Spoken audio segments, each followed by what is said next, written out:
Author Michael Monduno, who first coined the term technical diving, is also known for the following quote: "Every dive is a decompression dive, and every dive is a solo dive." This is likely one of the truest statements in diving. This video had its genesis in a thread that appeared on a discussion group page on Facebook. The topic was solo diving, and as you can imagine, there were no shortage of comments. Now, some people seem to think that solo diving was just fine, where others insisted that it was the first step in the downfall of Western civilization. Who's right? Well, I'm not even going to attempt to answer that one.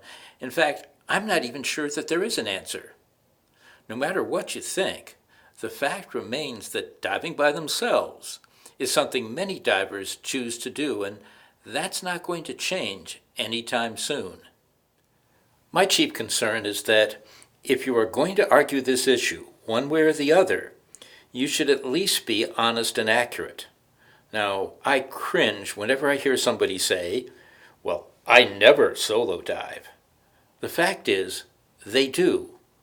They just don't acknowledge that fact because they happen to have other divers with them. In the final analysis, it's not a matter of whether or not you should solo dive, but rather whether you should solo dive by yourself or with others. The one thing you should never do is buddy up with someone who is not as self-reliant as you are.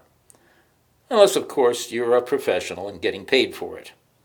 We'll delve into the dangers of diving with someone who is not self-reliant shortly.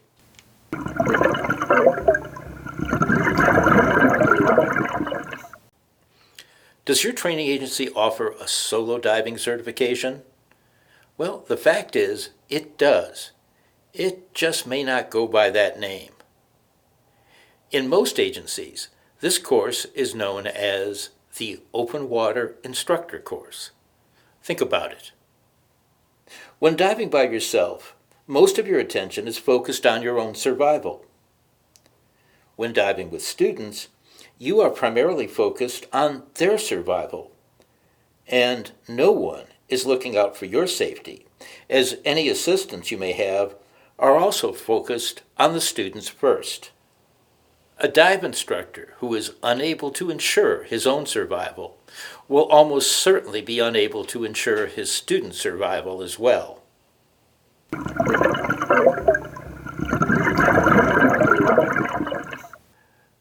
The problem with discussions of solo diving is that they seem to be based on the assumption all divers are equally competent, and of course they are not. There is in fact a hierarchy of risk based on diver competence. It goes something like this. At greatest risk is an incompetent diver who is diving by himself. The second greatest risk would be two incompetent buddy-dependent divers diving together and possibly dying together. The third greatest risk would be a competent, self-reliant diver who happens to be diving by himself. And certainly the least greatest risk would be two competent, self-reliant divers functioning as a well-coordinated team. That, of course, is a broad generalization. There are many variables that come into play in any individual situation.